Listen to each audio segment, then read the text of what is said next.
Quand certains cerveaux avancent en ligne droite, d'autres bifurquent, explorent, se perdent, reviennent et finissent par découvrir des territoires que personne n'avait encore imaginés. Ce sont les cerveaux TDAH, rapides, sensibles, curieux, parfois débordés par leur propre intensité, mais porteurs d'un potentiel immense. Je suis Delphine Muller, neuropraticienne en neurofeedback. Bienvenue dans Turbulence cérébrale. Aujourd'hui, un épisode sur un paradoxe, quand la performance devient surmenage, ou comment un cerveau brillant, dopé par la tension, finit par se brûler à sa propre lumière. Je travaille mieux dans l'urgence. J'ai besoin de stress pour être efficace. Si je ralentis, je m'écroule. Ces phrases, beaucoup de personnes TDAH les prononcent sans s'en méfier, parce qu'elles traduisent un mode de fonctionnement très particulier. Un cerveau qui ne démarre vraiment que quand la tension monte. Mais ce qui ressemble à de la performance est souvent une illusion chimique d'efficacité. Le cerveau TDAH possède un système d'éveil différent. Quand le quotidien devient trop prévisible, trop stable, son niveau d'activation interne descend. Alors, le cerveau lui-même génère de la tension. Il crée une urgence, se met sous la pression, invente une contrainte. Tout cela pour retrouver un niveau d'éveil suffisant et se sentir à nouveau vivant. Ce stress artificiel stimule la dopamine et soudain, tout devient clair, les idées, les priorités, l'énergie. Mais cette hyperactivation, si elle se prolonge, finit par épuiser le système nerveux. La performance et le surmenage ne sont pas deux états opposés. Ce sont deux phases d'un même cycle. D'abord, le cerveau s'allume, vif, précis, efficace. Puis, à force de rester allumé, il chauffe. Et quand la tension devient constante, la clarté se transforme en fatigue. Et ce qui est particulier, c'est qu'on ne s'en rend pas compte. Parce qu'à ce moment-là, le cerveau TDAH se sent enfin dans sa zone d'efficacité. Tout est fluide, rapide, intense. C'est l'hyperfocus. Plus rien d'autre n'existe que la tâche. Le cerveau entre alors dans un mode monocanal. Toute l'attention est concentrée sur un seul objectif et les signaux corporels passent à l'arrière-plan.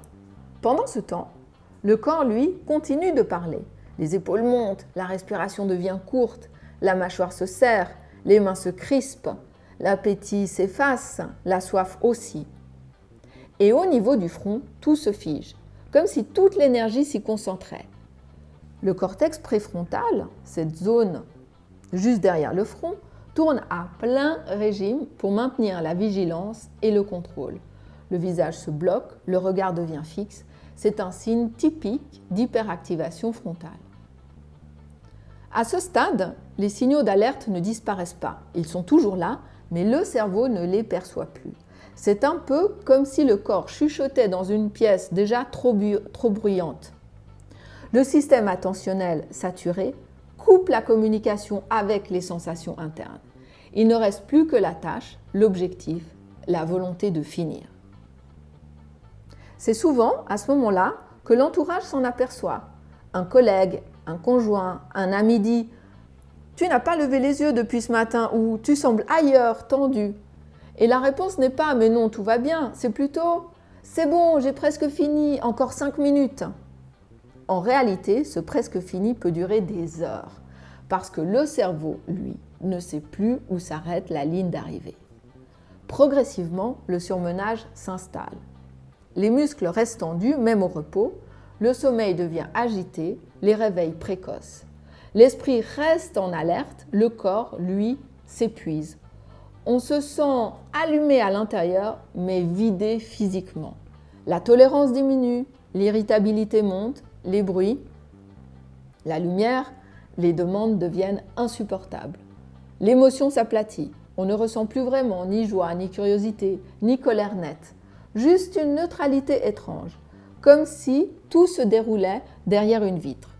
Ce n'est pas de la froideur, ni de la dépression, c'est un épuisement dopaminergique. Le cerveau a brûlé son propre élan, il se met en mode économie, il réduit la motivation pour se protéger. Il fonctionne, mais sans relief. Le surmenage s'ancre d'abord dans le corps. Pour en sortir, il faut rétablir la boucle corps-cerveau, c'est-à-dire redonner un signal clair de sécurité physiologique. La première étape consiste à remettre le mouvement.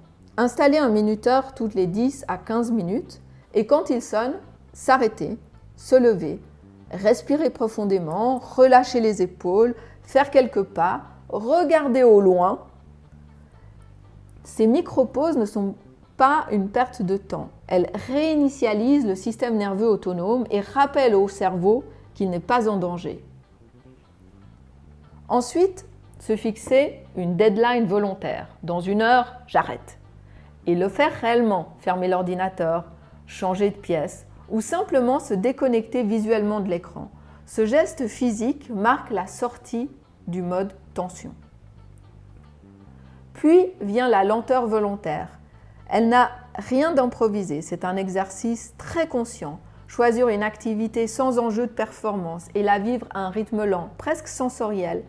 Marcher sans objectif, préparer un repas en silence, écouter la texture d'un son, observer les gestes. Ces moments enseignent au cerveau qu'il peut exister en dehors du mode résultat. Enfin, la descente sensorielle. C'est la phase de retour à la sécurité interne. On baisse la lumière, on respire tranquillement, on réduit les stimulations visuelles et auditives, on peut se masser les tempes, poser une main sur la poitrine ou s'enrouler dans une couverture. Ces signaux corporels envoient un message clair au cerveau. Tu peux redescendre. Petit à petit, les rythmes électriques se rééquilibrent et le système nerveux retrouve son amplitude naturelle. On croit souvent que le surmenage, c'est l'effondrement. Mais la limite arrive bien avant. C'est quand tout devient urgence. Quand chaque demande extérieure paraît intrusive, quand la moindre interruption déclenche une irritation immédiate. Ce n'est pas de la mauvaise humeur, c'est le signe d'un système saturé. Quand toute la concentration est mobilisée, chaque distraction est vécue comme une menace.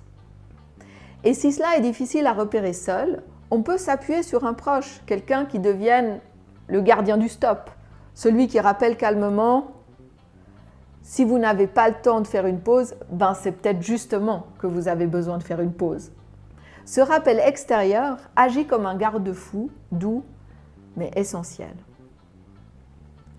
Le surmenage du TDAH n'est pas un manque de volonté, c'est le résultat d'un cerveau qui n'a pas encore appris à percevoir sa propre satiété cognitive. La vraie performance, ce n'est pas d'aller plus vite, mais de savoir s'arrêter au bon moment, apprendre à se reposer. Ce n'est pas perdre du temps, c'est apprendre à durer et à protéger la clarté de son esprit. Un cerveau TDAH n'a pas besoin d'être corrigé. Il a besoin d'être compris et piloté avec intelligence, humour et bienveillance. À très vite. Et d'ici là, gardez votre grain de folie. C'est souvent là que le génie se cache.